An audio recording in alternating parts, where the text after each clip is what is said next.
Johnny Rocket show. It's not Johnny, but the other one, the better looking one, the Raylene Lightheart one, on this episode 96 of the show. Find the show notes more at lastnights.com/96. Raylene, welcome to the show. Why don't you tell everyone where they can hear more about you or find your work and, do the old intro stuff. You do that a lot.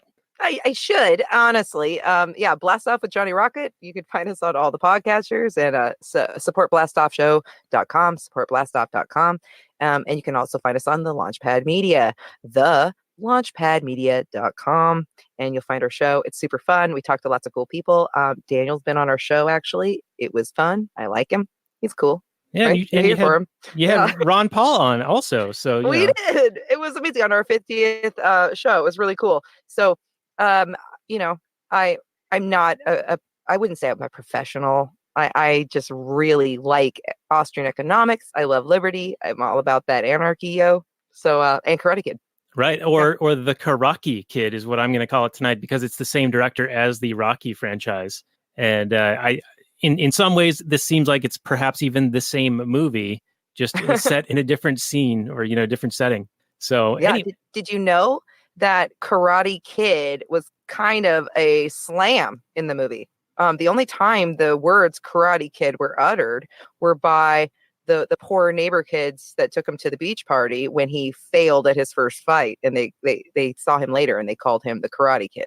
Oh, but derisively, right? Like making fun of him? That's right. So when you say Karate Kid, we all think of badasses because Daniel-san. And of course, we all wanted to be Daniel-san on some level. And then the term Karate Kid, I think it's actually like a Marvel character that they had to get the rights for. But in the movie, you'll hear the term once and it's being said to him like a slam. It's kind of cool. All right. So I hate to correct a guest, but it's DC. All right. Was it DC? Thank you. No, I read about that last night. I don't know this. Robert is the comic book nerd. I don't know for sure. I just know it was a comic book. And thank you for correcting me. Yeah, and you guys are freaking me out right now because I've never heard this and never knew that. So this is cool. This is the first time I think I've ever learned anything on this podcast. So I just want to. Well, I only knew kinda. Yeah. Right, and I only knew to correct her, and that's as far as the extent of my knowledge goes. But I love being mansplained too. Wow, you sound like my wife on that. No, I'm just kidding. Anyway, we usually start off with the old Google description, and that kind of gets the ball rolling here. So if you don't mind, my guest and my co-host, we're going to be talking about The Karate Kid tonight. Came out in 1984. It's a drama sport movie, 2 hours and 7 minutes, 7.2 on IMDb, 88% Rotten Tomatoes, and 93% Google users. The description is thus: Daniel, played by Ralph Macchio, moves to Southern California with his mother, Lucille, but quickly finds himself the target of a group of bullies who study karate at the Cobra Kai dojo. Fortunately, Daniel befriends Mr. Miyagi, played by Pat Morita, an unassuming repairman who just happens to be a martial arts master himself. Miyagi takes Daniel under his wing, training him in a more compassionate form of karate and preparing him to compete against the brutal Cobra Kai. Came out July 5th, 1984 in Argentina in the initial release. The director is John G. Avildsen, who also did the Rocky series. And the featured song is You're the Best. So speaking of the best, Robert, let's get your take on the Google description, and we will go to Raylene, who is also the best. Yeah, so this is a hero's journey film, and it's kind of like a hero's journey film by numbers. You got your downtrodden like hero who's like down on his luck, and he's just trying to make his way in the world. And there's a whole lot of training to actually become good. And we get to know our hero in that whole series of events where he's training with Mr. Miyagi. And then, of course, he triumphs in the end. But one of the great things about this film that struck me while I was watching it last night was that, and then it's been like aped and done by so many other films, but done worse, is that the antagonist, Johnny, he doesn't like Daniel, but he has an actual specific motivation and reason why he doesn't like him. It's not just because Daniel's like a awkward, gangly nerd and he's just a bully. He likes to pick on awkward, gangly nerds and beat them up or whatever. It's because he's got his heart broken. And this guy is the new guy that's vying for his girl's attention. And, he when the first time they kind of come into conflict, it's on this beach and he wants to go up and he wants to talk to his girl. And she's like, I don't want to talk to you. And I've got the stereo and I'm just going to listen to this music. And he's like, no, I'm going to. And then the conflict comes from there. And then, Karate Kid comes in and he's like, whoa, this is her stereo. And I love this talk later because it's essentially they make like this property rights argument later on. But yeah, it's the characters are, for all of its cheese, and it leans into its cheese. Don't get me wrong; it's not like the ultimately best written movie of all time, but it gets so much right that it holds up after all this time, and you can see why it was so influential. It's really good stuff, man. All right, very good, well said. And Raylene, what's your take on the description and anything that Robert has said? Yeah, I think this movie has heart, and I think that's what people love about it. First of all, it's a kid from maybe the wrong side of the tracks, but fish out of water. He's new in town. There's socioeconomic differences between the group of kids that bully him. And, this movie was based on a true story, a headline that the writer read about a kid that became a karate champion or a martial arts champion because he was bullied. So I think that is something that speaks to all of us, that we want to see the underdog win. And I think that's what this story's about. And him grappling with the ideas of revenge versus self-defense. I think that this story has NAP written all over it. And I think that's why everybody loves this movie. Yeah, I would agree with a lot of what you just said. And it's interesting because Daniel is seeking to be able to fight so that he can seek revenge. But Pat Morita is like, well, he almost goes Jordan Peterson on him a little bit. And he's like, no, if you have the capacity to defend yourself, then you'll earn their respect. And then, because you have the ability to do harm, but then you choose not to, then they will give you that respect and no longer be aggressive towards you. And I felt like that was a really good message that probably gets lost on a lot of people. And this was probably a lot like Top Gun, how it like brought a whole new interest in the field of karate. Like, I'm sure that this had an influence in a lot more activity in people signing up to do karate in the 80s, just like Top Gun was like a fighter pilot recruitment tool. Don't even get me started. Yeah, but to relate this to a movie we did a couple of weeks ago where the Woody Harrelson character talks about that you dig 2 graves, and I forget what he said, but he said something totally wrong about it. But the philosophical point was, well, if you're seeking revenge, then you dig 2 graves because you're sort of burying your own pride or your own self-worth by sinking to that level. And Pat Morita, of course, says that to Daniel-san in this movie as well. Yeah, that's another thing that's really cool about this film is the philosophy of self-defense and the training that comes with the martial arts, because that was one of the things.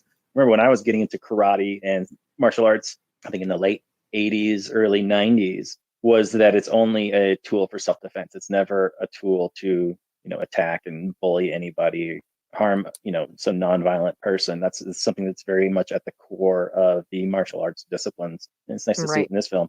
And the villain is Cobra Kai. Their motto is strike first, which is totally opposite of the NAP and what we believe in, and then strike hard and no mercy. So it is the perfect villain, the perfect villain that initiates aggression, and that's what they teach. So, I mean, who doesn't want that as the bad guy? And Johnny's so good at it that you still kind of like him. Well, isn't it kind of subversive, though, that, and I appreciate it, that the sensei of the Cobra Kai was like a military trained in Vietnam? Pretty much. Got me. You feel me. Yes. Yeah. So the worst guy that, I mean, as Miyagi says, it's the teacher, it's not the students. Blame the teacher, right? So when you see that he was the military guy, who trained him and what did he go through and who's really the bad guy? That's very cool. Good pickup. All right, but spoilers, everyone who hasn't seen the revitalized storyline in Cobra Kai, because it's revealed in season 2 that what's his name? Reese. Kreese. That he is not an actual war veteran. That it's all a lie. It's all just a cover story. And so, oh really? Yeah. So he's not actually this combat veteran. Wait, you haven't seen Cobra Kai? Is that canon? It is now. Yes, it is. You have to see it, Robert. Holy shit. Yeah, you got to see it, man. The first half of season 2 is available for freezies, and I've got access to season 1. I don't know if I can get that to you somehow, but we'll figure it out. We've got ways. We do have ways. This is like a drama, or is there some comedy? There's 2 seasons out right now, and it is a comedy and drama, and it's so cheesy. It's cheesier than the movie, but delicious. You're going to effing love it. I keep telling all my people that used to like Karate Kid, like my brother and stuff. I'm like, you have got to see this, and they're loving it. It's amazing. Yeah, it's like all the original people back. Of course, Morita has died, and the girl Allie, she's not in this, but Well, she's a real actor. She's a real person. Yeah, Elizabeth Shue. Yeah, she's not in this, but she is referenced. Like they play a lot of the old clips and flashbacks, but it's a continuation of the story, but more from Johnny's perspective and him trying to pick up the pieces of his life that he's made a lot of mistakes, and he restarts the Cobra Kai dojo. And it's actually a very compelling story. You're sympathetic to his character because you see his perspective and that he's really struggling to make right what he's wronged in the world, and he's trying to do what he thinks is best with what he is aware of and how he was taught. And of course, he had this terrible sensei when he was younger, who was a bit of a father figure for him. So anyway, I don't mean to sidetrack us too much into the new canon when we're supposed to be talking about the original movie here. Well, you could tell that Johnny did have some class just from watching the original movie. Right. Because at the end, he's like, that was a good match, Daniel. That was, he hands him the trophy. Yeah, I was sympathetic to him as a kid. And, I always kind of loved villains as a child. I mean, I always picked the side of the protagonist because I wanted to be good. And I liked the idea of being good. But people like Darth Vader, I was obsessed with Darth Vader because I felt like he had to be good underneath there. And Johnny was one of the villains that I always kind of loved. Like I had like almost crush on Johnny. Like if he would have just been a little bit better of a person, I could have totally like dug him. You know what I mean? And he redeemed himself at the end.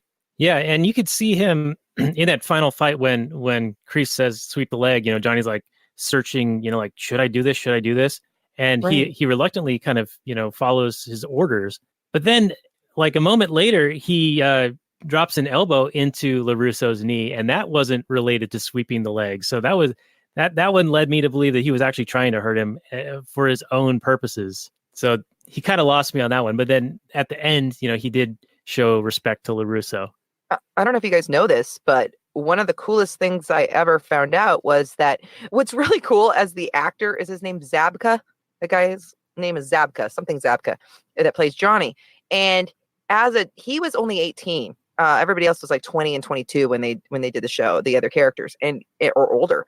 And he was one of the youngest. And he actually came up with his own backstory. He's the one that came into filming this movie, giving him like, okay, Kreese is like a dad for me. That's why I would be this bad guy. I mean, he really kind of was the brainchild, or he came up with the brainchild for Cobra Kai now for the new canon. So I think that he played it like that, and I think it's really cool that it worked. He was sorry.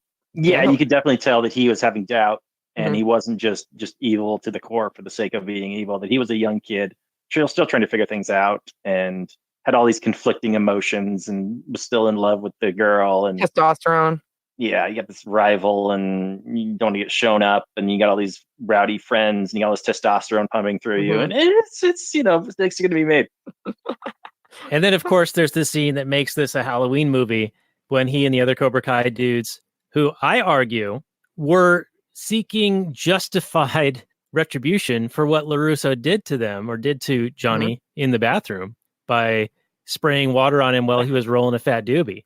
I wish you had just left it at what Daniel had done to him in the bathroom and not explain what he had actually done. But okay. Yeah. They were chasing after him. I don't know if, beating the crap out of him is necessarily justice, but Daniel did start it. Okay. That was a pretty bad fight, though. Let's talk about what they all look like after that fight was over really fast. Is that cool? Cool. Daniel was going to lose consciousness, right? So there must have been some kind of internal bleeding. I mean, he was knocked out.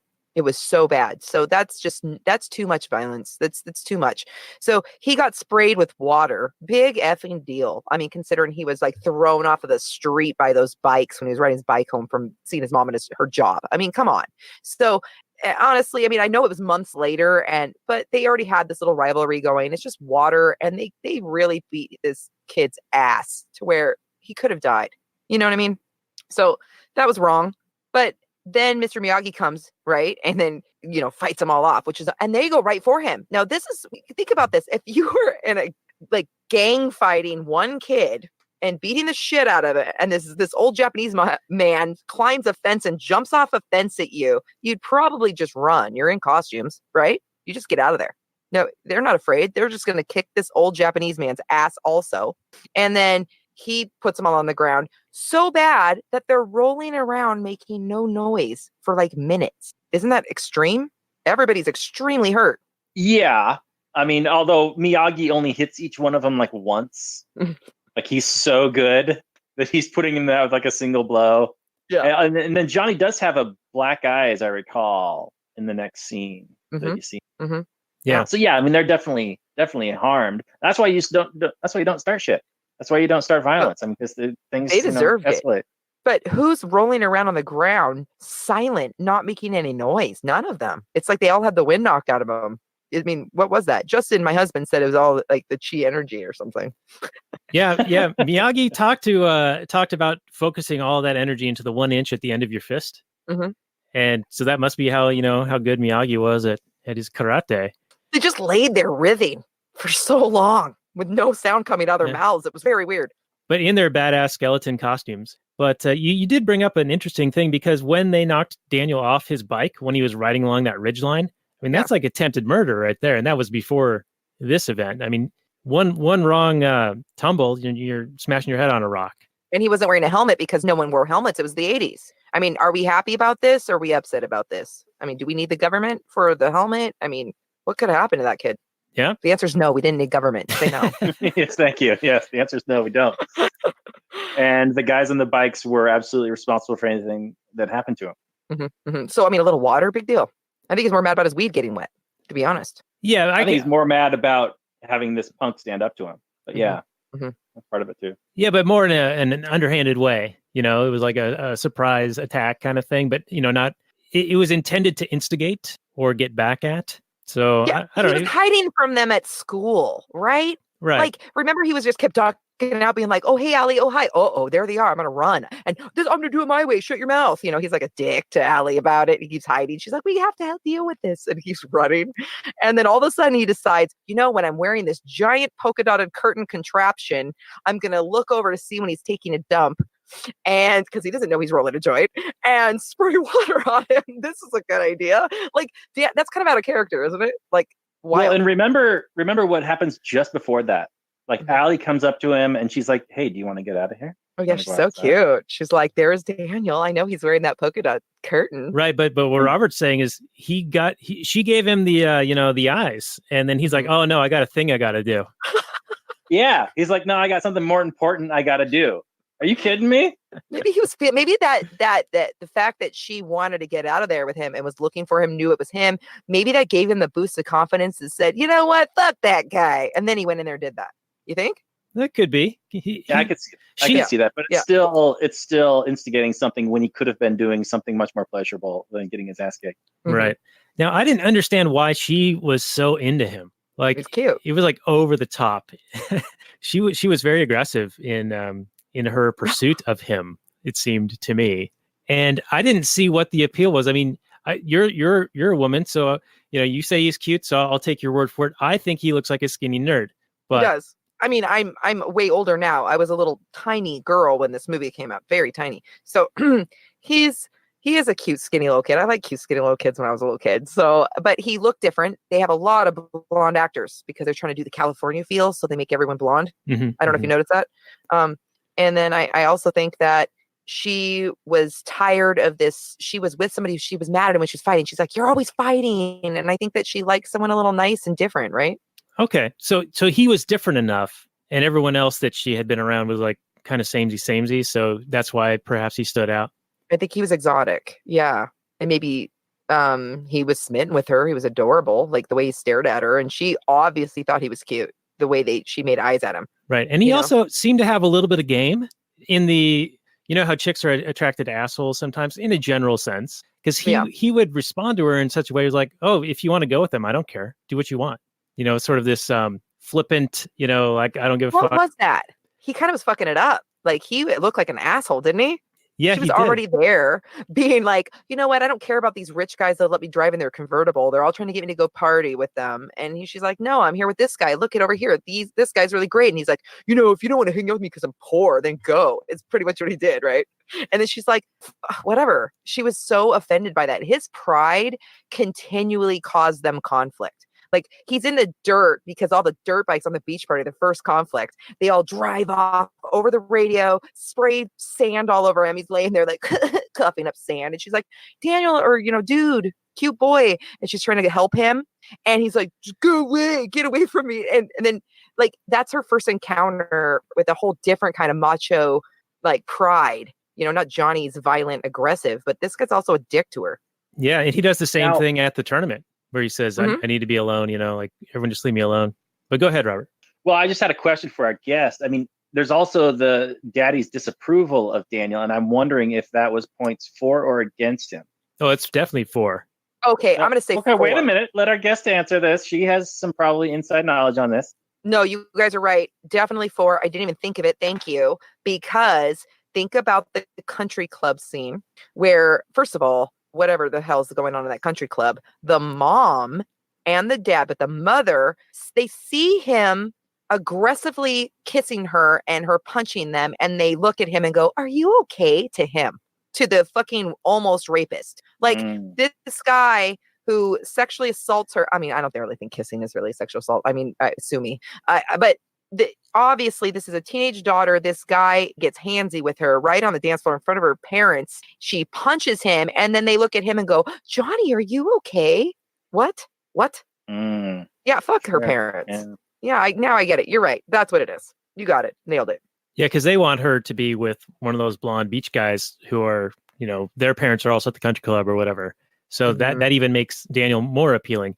And then I also wonder if Daniel has a little bit of the Napoleon complex. I mean, he's not like an expressly short guy, but he is a kind of a skinny dude and a bit of a hothead. He definitely has a temper. Like he doesn't back down from these fights. He almost instigates them in many cases, or escalates them. Escalates. Except when he was running away from them, but yes. Yeah, it was very random.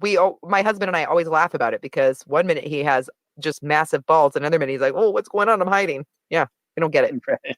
Yeah. Okay, but why did he show up at the country club dressed like a waiter? Why is he in all white? And why did he go through the kitchen? Why did he go through the kitchen where all the spaghetti is? Like, are you guys wondering why he didn't go through the front door to get Allie for their date that starts at like 10:30 at night or something insane?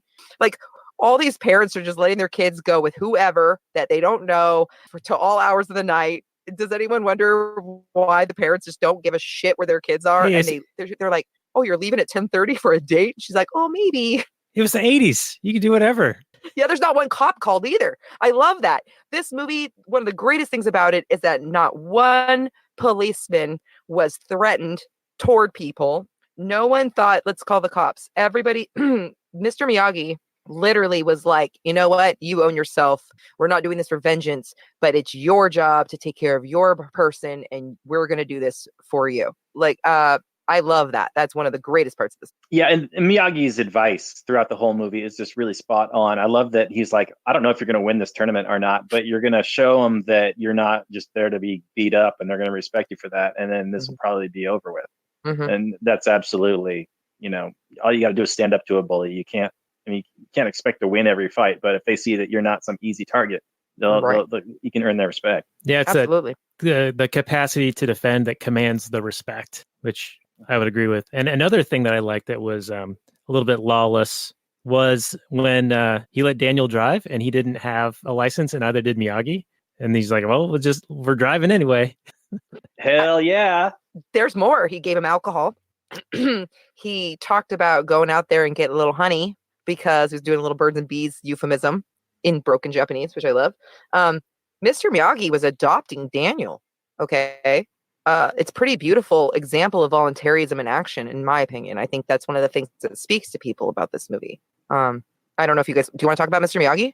Yeah, well, let's talk about him, because he's not just a piece of cardboard that's there to spout some, he's amazing drivel for Daniel to lap up and just, whatever follow. He's a fleshed out character with the whole backstory of his own. Yeah, no need for a rope to hold up his pants. Which, side story, I went to a voluntarist meetup in Seattle with my wife, almost 8 years ago, and there was definitely a guy wearing rope pants. He was like a D&D dungeon master type dude with sweatpants, and he held them up with a rope. So when I know people who do that. when I saw the So he's a Miyagi, secret black belt. yeah, secret. I'm just gonna say we play D&D and we have real belts in this house. So I just want to throw that out there. Let's not slander the great players of Dungeons and Dragons and Pathfinder. Those are good games. Mr. Miyagi lost his wife and son in a concentration camp, right? Yeah, giving childbirth. Okay, so he was serving in a war and was a decorated person in the army? Was he in the army? Yeah, World War II. Thank you. And because he fled his home country for love, which you find out, I think, in Karate Kid 2. So he comes back with his wife, and because of the war, then his wife, he was fighting, and his wife loses their child, and they both die in childbirth. So the first thing he explains is that his family is a family of fishermen, and the family teaches their sons karate, correct? Yep. Okay. So it's a big deal that they pass it from father to son. And then little by little, he starts to kind of get to know Daniel. From the very beginning, Daniel has a lot of great qualities. I mean, he's a good boy. He comes to get his mom's sink fixed. He shows up and he says, yeah, I'll do it. And he goes, hey, can I tell my mom when? He continues to press for the negotiation. He's trying to get Mr. Miyagi to have some buy-in, right? And I was like, that's a good kid, because I have kids and I know how hard it is to get these mother effers to get details, nail that shit down, make a phone call and ask effing questions, right? You got to get these teenagers to do that stuff. So I was like, wow, this is a great kid. Mr.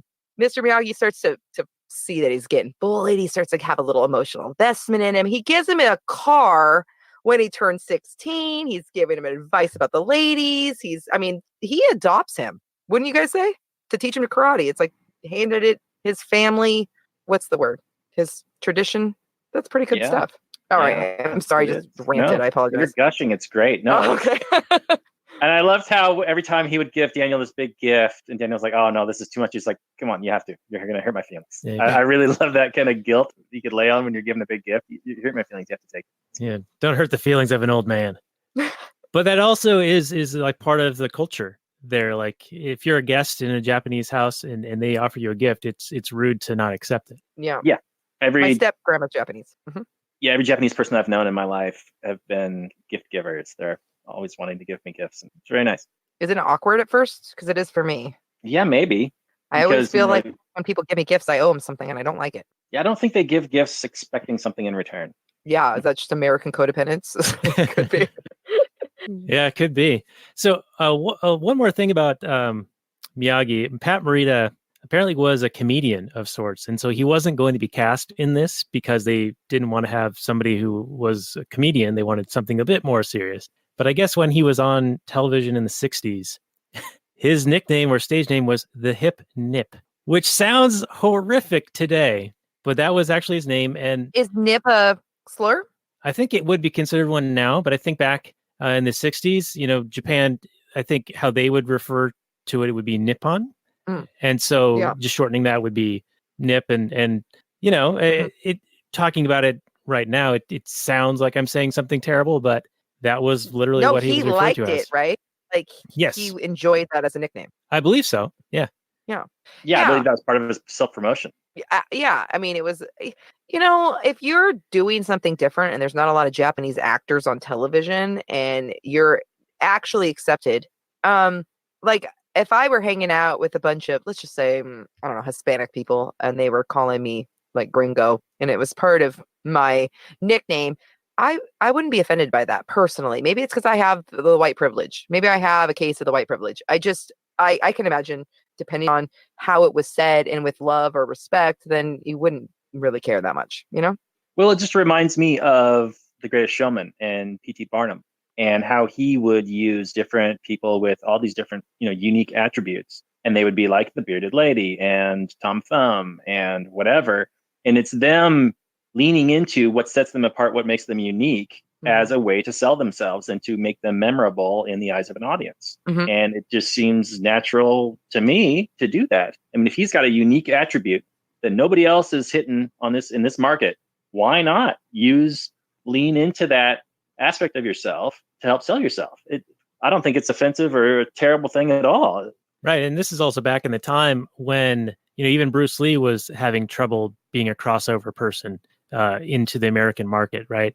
And so, yeah, I mean, you had to stand out a little bit. Another person who was actually considered for the role of Miyagi was Mifune from the Kurosawa films. Oh, cool. I Yeah, don't know well, anything about him, to be honest, and I'm sorry. Unbelievable. Who are these guests that we I know, right? I really just want to lead in total honesty and authenticity. Okay, you know what you're getting with me. I want to be honest. Yeah, she's going to go all the way or not. But if she half-asses it, she's going to get squished like a grape. Like a grape. So earlier we talked about the teacher say and the student do. And I'm curious how that, in your guys' minds, and I'll direct it to Robert first, because we always talk about, people are given advice, even orders are advice, because it's up to the person, the individual who's going to decide whether they're going to do that thing or not. It's on them ultimately to be responsible. So like when Johnny does sweep the leg, he actually did choose to sweep the leg, even though he was reluctant to do it. But Miyagi even says, teacher say, student do. And when he teaches Daniel-san, he's like, do exactly what I say. No ifs, ands, or buts. Don't question it. There's no negotiating. This is just how it's going to be. So when you're dealing with a mentor-mentee relationship, and then there's also the, when is a person fully sentient being capable of consenting to things?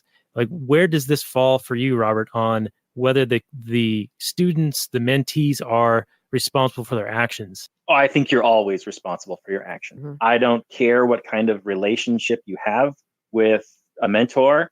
If the mentor hands you a gun and says, okay, go kill that person right over there, this is going to help you learn karate, I think you have to use your own self-judgment and decide that, no, that's a bridge too far. I don't understand what this is. You're going to have to make a really compelling case as to why this would have anything to do with what you're trying to teach me. I think Daniel is actually really, really good in this movie in going along with this man's crazy teaching techniques before he finally calls him out after like painting the house. He doesn't even question any of it. He really goes along with his original agreement. But it is an interesting point that you raise. It's not as super cut and clear dry, especially when you're dealing with children. With this, is Johnny responsible for his actions when he sweeps the leg? Yes. Okay. I would tend to agree with that. But I personally, I'm just not a fan of that teaching style. I'm always someone that's wanting to know why. Mm-hmm. I'm always questioning, well, what is this going to do? Why, that sort of thing. And just blindly obeying anybody, I'd have a hard time with. But if I really trusted Mr. Miyagi and I really thought he was a good dude and I really thought he was an amazing martial artist, and I thought he was a good teacher, maybe I hadn't experienced his teaching methods yet, but maybe he's got some other students that are also amazing and, this sort of thing, then maybe I would be more likely to just follow along blindly, trusting that I would learn this amazing techniques and become amazing at the end of it all. But in Daniel's situation, he's just talking to this old Japanese guy he met, who's the repairman at this, apartment building. I don't, he doesn't have a proven track record of teaching karate. So I would be much more skeptical of what his methods were when I would be, going for, lessons. Yeah, personally. I think Daniel had a lot more patience than I would have. I too would like to know why I'm doing whatever the thing is. But as it's presented in the film, I think it adds to the dramatic effect and the revelation where he has that I know Kung Fu moment, like in The Matrix. Because what Miyagi's basically doing is he's having him do the muscle memory with the repetitive motion to imprint it into him, sort of like how Neo got jacked with the Kung Fu in The Matrix. And then you have that big reveal. So that makes it a very poignant scene. But yeah, I don't think I would have It was only 4 days, you guys. It was That's only 4 days. Let me tell you right now, I know for a fact that it was only 4 days. And there was a contract made. And why Daniel is a good kid and why I do like Daniel, especially in this movie, is that he begged him for help. And he said, okay, I'll cut. He came back. Of course, Miyagi makes him wait just like he did with the sink faucet, right? Like, oh, later, and he fixed his bike and he did a lot of trustworthy things. And he says, okay, I'll do it, but you have to do whatever I say, no matter what. That's the deal. And he says, okay. So they made a contract. And after 4 days of getting jerked around, sanding stuff and waxing things and painting shit, he kind of goes, he's like, okay, now what the fuck? It's been 4 days. All I've been doing, till late at night. So it is arduous, but it's only 4 days. And he's exhausted, he's hurting. And this is where he met his breaking point. So I have to say that I think that Daniel did what he said he was going to do. And it makes sense that he's going to have a test in his faith. Okay. And this is where Miyagi shows him what he's teaching him. And it was poignant. It did matter. So I think that makes sense. Johnny had to create the actor that played Johnny Lawrence had to have a backstory because Johnny's just such an asshole. And why would he do that? But why did Bobby break his fucking leg first? Sweeping the leg is nothing compared to breaking the leg. Poor Bobby. He's the actual nice one that was getting mad at them for beating his ass in the skeleton costumes. Like, does anyone else feel sorry for Bobby? I do, especially since I think that's the guy who recently passed away. Oh, yeah. No shit, really? Sorry, spoilers, everyone. I think it was him. But yeah, you're right. He was the one who didn't want to, or said, Daniel had enough when they were wearing their badass skeleton costumes. But I think Kreese, because Johnny was the 2-time defending champion, Kreese wanted LaRusso out of commission. So he didn't want to get Johnny disqualified. So that's why he had one of his underlings do it. Can we talk about Kreese for just a minute? And just how much of a prick this guy is? Yes. This guy, he's got his class of students, and in comes this old Japanese dude and this young kid. And the old Japanese dude's like, hey man, can we just not beat up and just bully this kid? I mean, he's just a kid, and there's like 5-1, and can we just not have this happen? And Kreese is just like, well, I don't know about that. And then he's like, if you don't show up to the tournament, yeah, there's nowhere you can hide, kid. Can you imagine an adult talking about beating up a little kid? This like guy is a creep, right? Well, he didn't say he would do it. He said it was open season for the Cobra Kai. The other kids. He gets students, off on it, though. He gets off on it. What kind of example are you setting to your students where you're like, yeah, go ahead and gang up and beat up some kid? What? Well, and the old man, because they said it's open season on this kid and you. Well, he just took out 5 of them. They're going to be fine. Like, yeah. But no, Kreese is terrible. I think he's a sadist. I think he's legitimately like Palpatine. He is just dark side all the way. There's nothing good about him as a human. And he probably made Bobby, because Bobby had a tender heart, and I think that Bobby was supposed to be a good person, and I think they got him with the wrong crowd, and he was being groomed by this psychopath.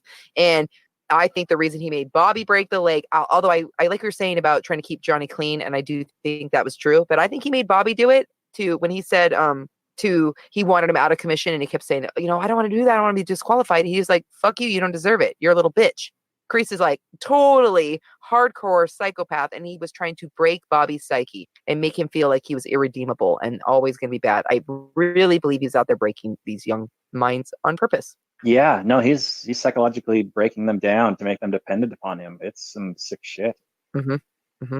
Yeah, you know what happened? They filmed. So, did you ever see Karate Kid 2? Yeah, where they go to Okinawa. Yeah. Wait. Yeah. So, remember the part where he was in the beginning of the movie where they had the showdown with Kreese, and Johnny, he hurts Johnny. Kreese does. Yeah, in the parking lot, right? Like right outside the tournament.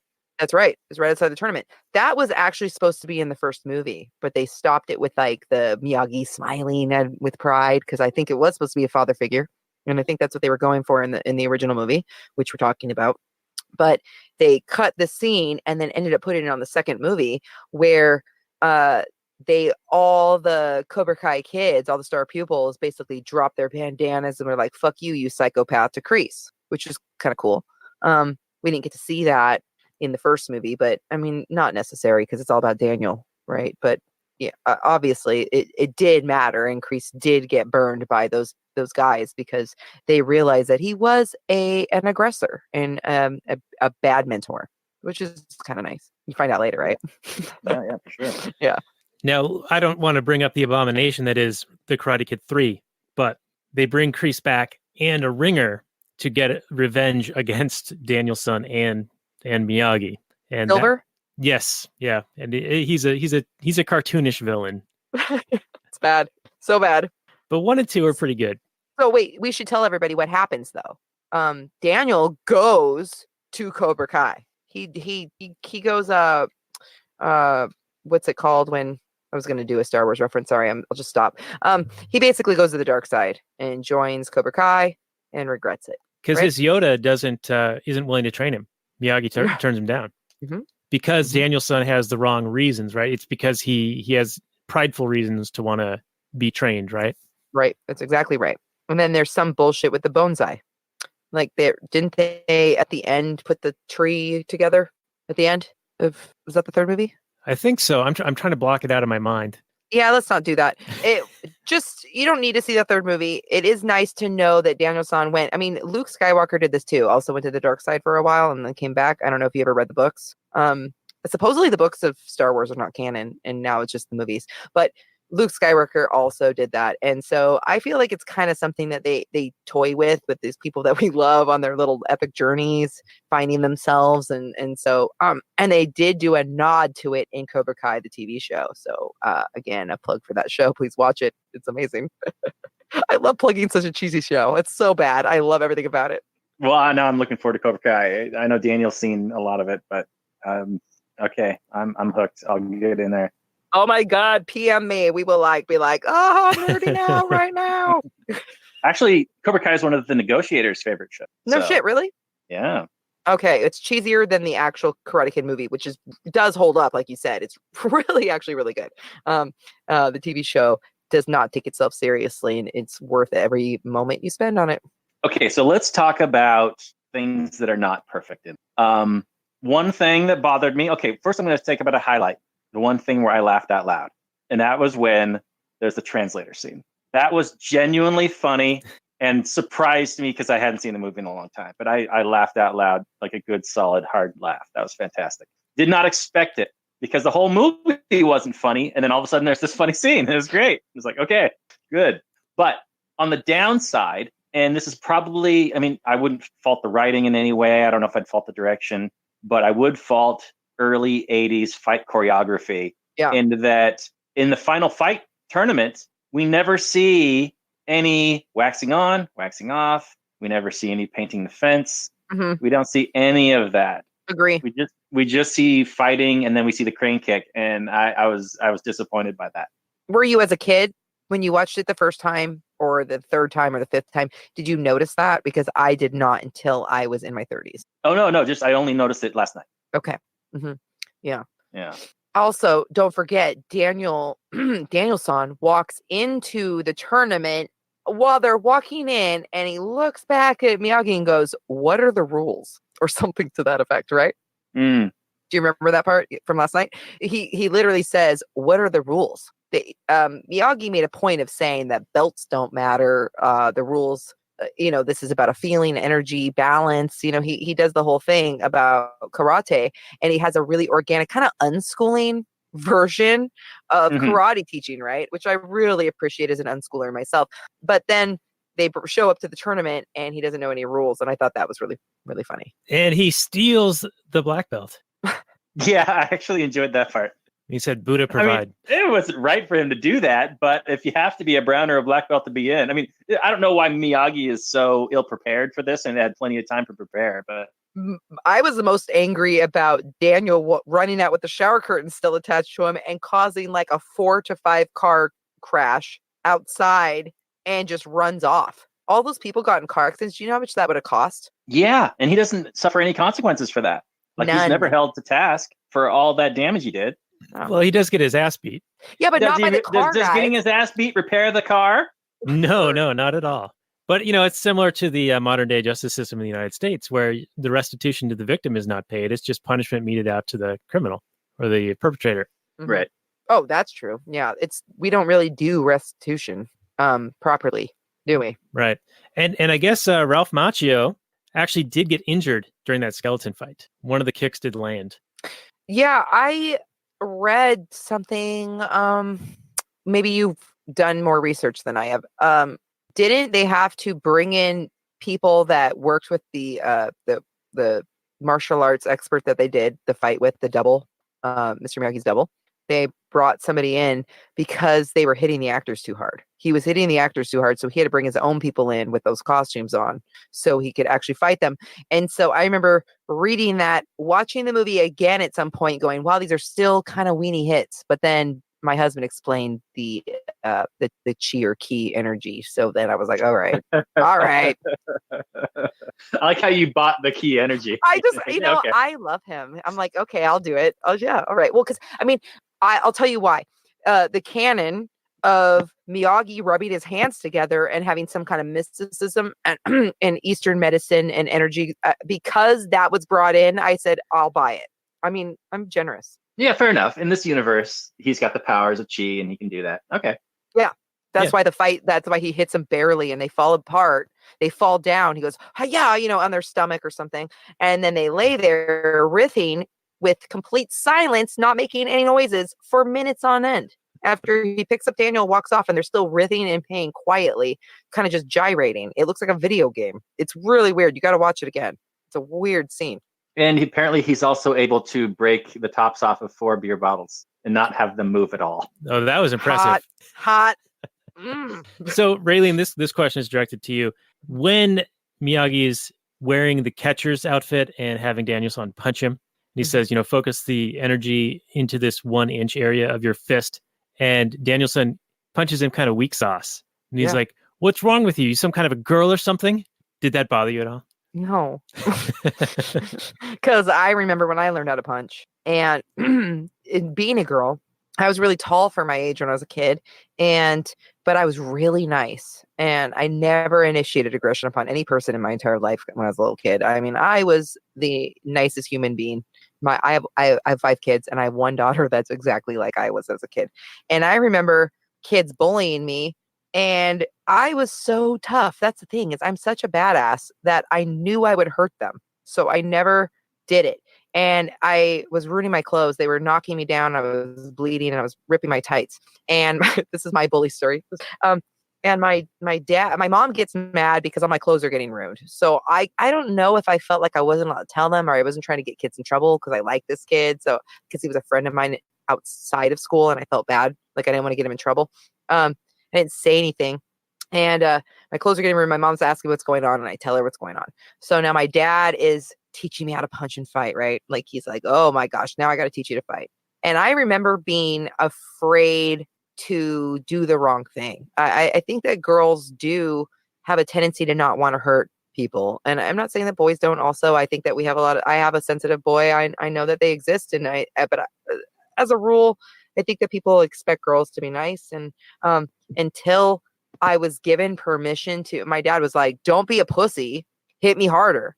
Like literally teaching me how to punch harder. And I had to really understand what that meant and to really want to hurt somebody. And I just don't think that girls want to go out there and kick some ass. I just don't think that that's something that I think we're very social, as I think a majority of women are very social and socially minded. And I just don't think that most of them want to actually hit to hurt people. Like they're not cycling all that testosterone through their body. So I think that most girls aren't even, they want, whatever. And girls are not as strong as boys when they get older. So no, it doesn't affect me. So Robert, get a load of this hate speech. What do you think of this? You like that? Oh, have we lost you, Robert? The genders. I think we lost. I can hear you a little bit, Robert. What in the what? What? Yeah, you cut out for a second. Am I louder? There you are. Hello. Hi. Hey. I don't know if I did anything differently. Sorry. Okay. You sound good now. Yeah. What do you make of all that hate speech that she just spewed out there? Well, the fact that she even insinuated that there's a difference between the genders is making me tremble. In anticipation of what else she's going to say. There's more. Yeah. I'm definitely getting triggered. No, I've always thought, and it's interesting that you talk about, taking a beating and not fighting back because you were afraid of hurting the people that were attacking you. Yeah. I think I had a similar feeling around that age. But these days, if somebody were to come up and strike me, I would pummel them mercilessly until they recognized that attacking me was a bad idea. That's sexy. I agree. I like, as a mother, a woman, somebody, I want my husband to want to not even fucking think about it, to get out there and fucking get in front. You know, I know that I'm a badass. I'm an intimidating woman for a lot of other people out there because I'm tall, I'm loud, I'm opinionated, and I'm smart and I'm capable. But as a kid, I really didn't want to get in trouble. I was raised in an authoritarian family. There were rules. I was taught to respect and follow them, and it didn't make any sense to me that I was taught that I was never allowed to hit. I always had to share, be nice, just make everyone like you. All we care about, Raylene, is that we want everybody else to think you're the perfect person. Like, and I was like in first or second grade. And that is what I remember being constantly taught to me. And so this kid that I kind of grew up with, it's like he got held back a year. And so he shows up with his little first grade gang of kids and they were just coming at me. And I was like, ow, why? What are you doing? Ow. And I didn't even feel like I was allowed to fight back. And I didn't want to, I naturally don't want to hurt people. The first time that I kicked someone's ass, I was horrified at my ability. Do you know what I mean? How old were you think?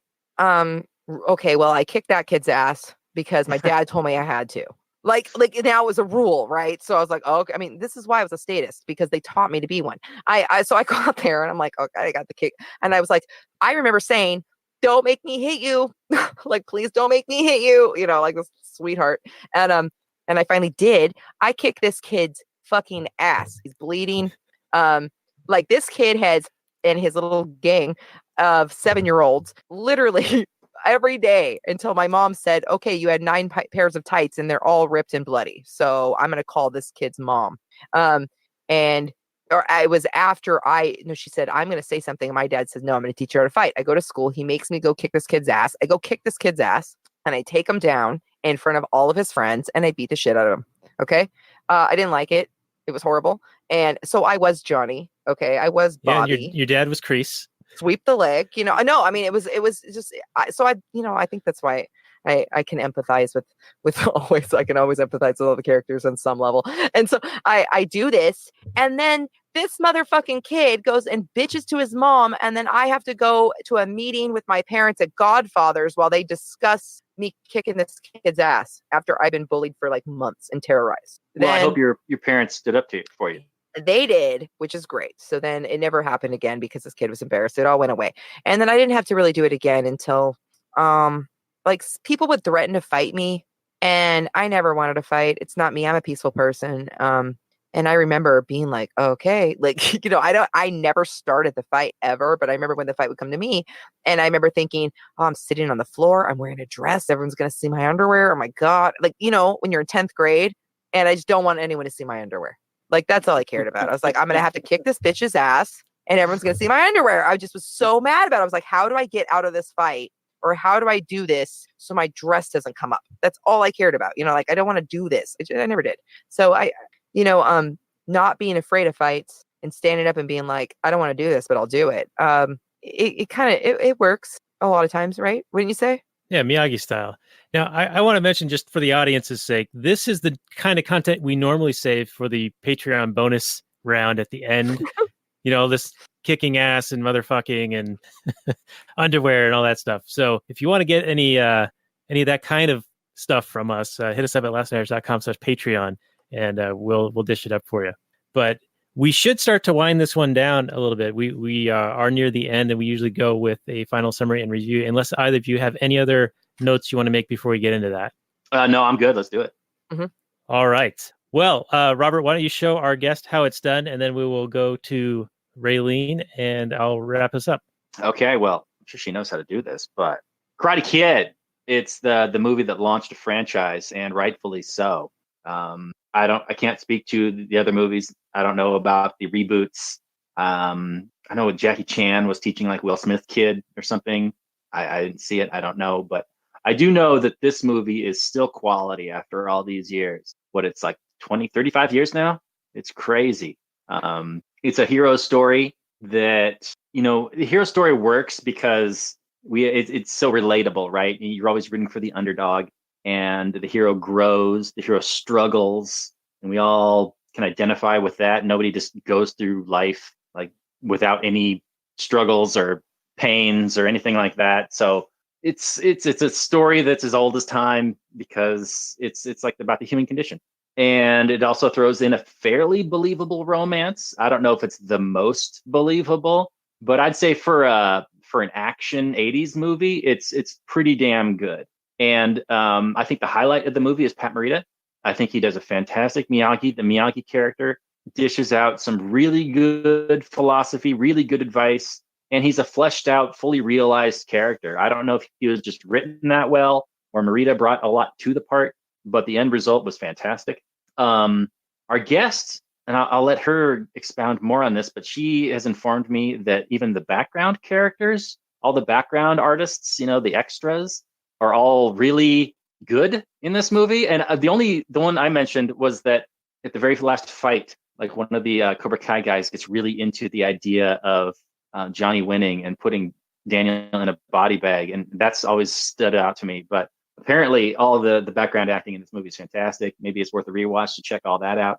But overall, I'd say this is like a solid 8 for me.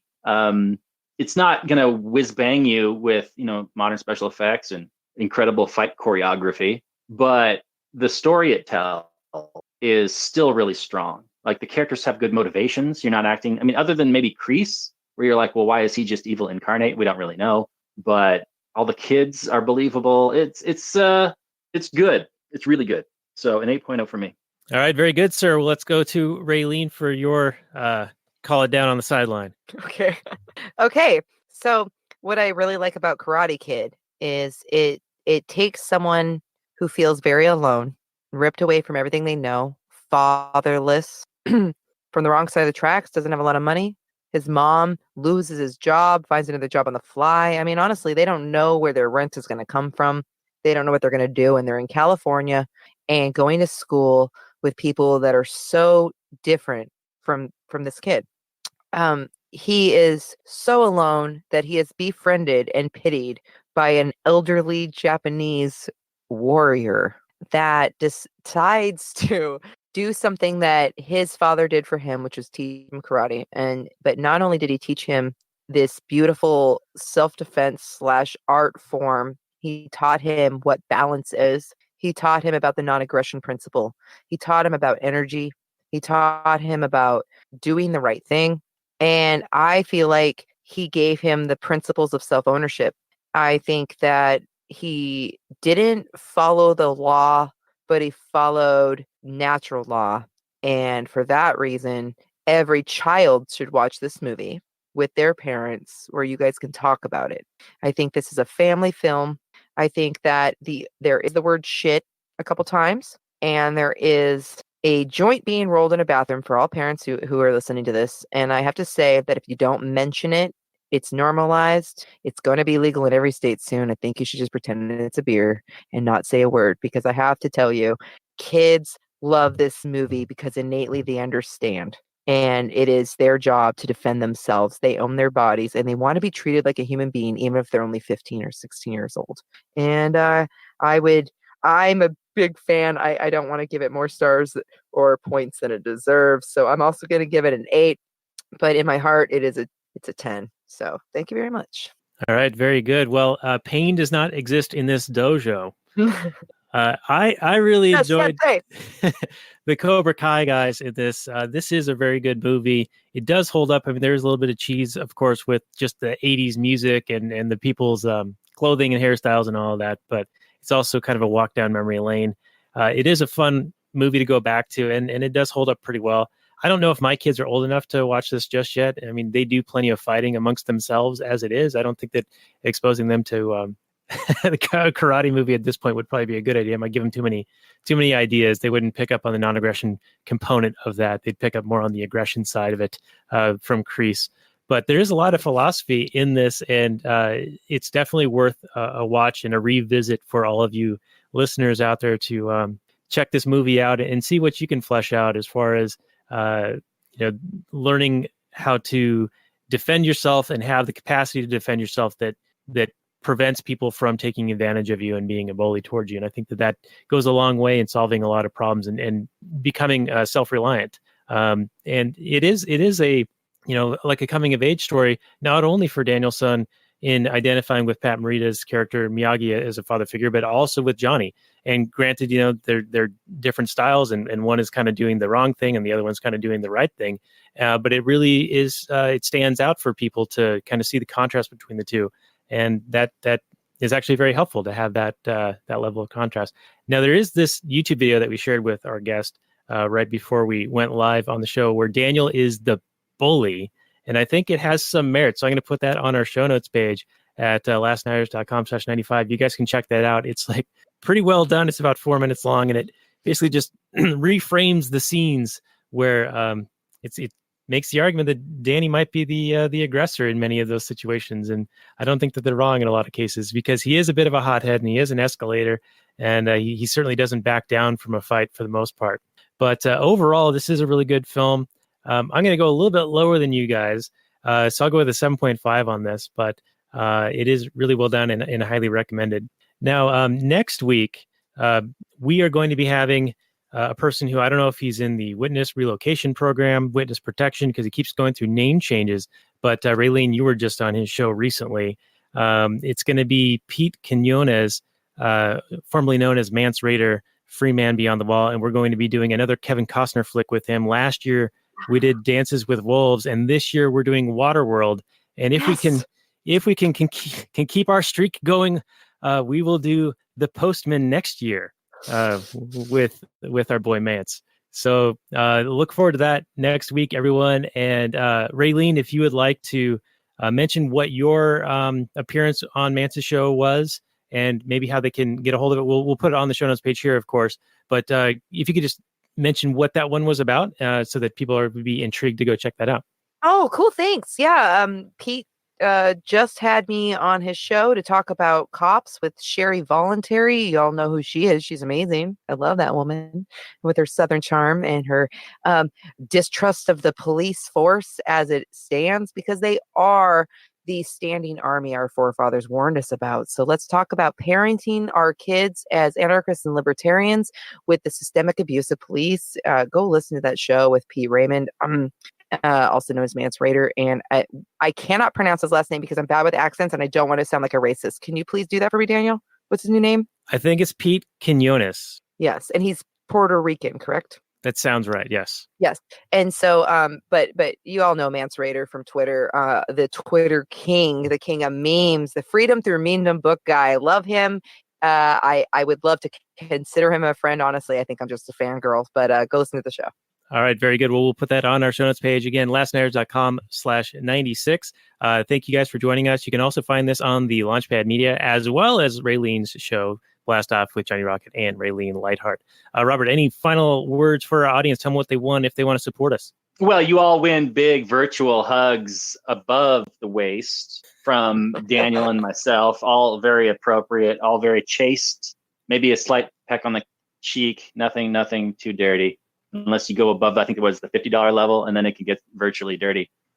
But other than that, you guys can, support us by leaving a review on the iTunes. You can actually go, like I said, go to the Patreon, but you can also subscribe to us on the YouTube for as long as we'll be on there. You can just go to Trustler.com, buy a t-shirt. You could do all kinds of stuff.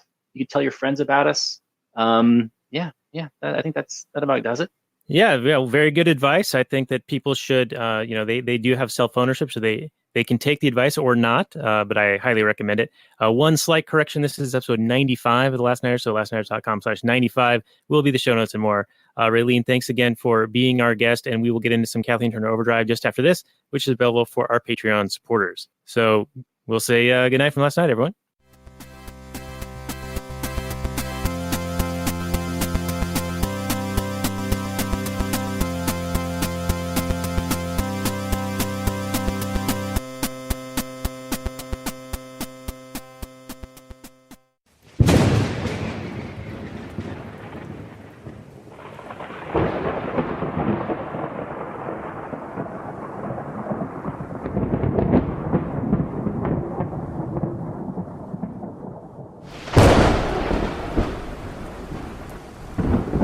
In the early days of the internet, radical libertarians were scattered, lonely, and faceless. Without direction, they resigned to scour the web, sifting through content providers in a wasteland plagued by YouTube demonetization, Facebook jail, and covert internet censorship. But then, in 2017, the Libertarian Union was formed. Finally, the average Joe libertarian could find a thriving community of independent podcasters and content providers, all in one convenient location. At Libertarian Union, we'll always have the latest news, interviews, discussions, and even movie reviews. With hundreds of episodes and more added all the time, you'll always find something fresh at libertarianunion.com.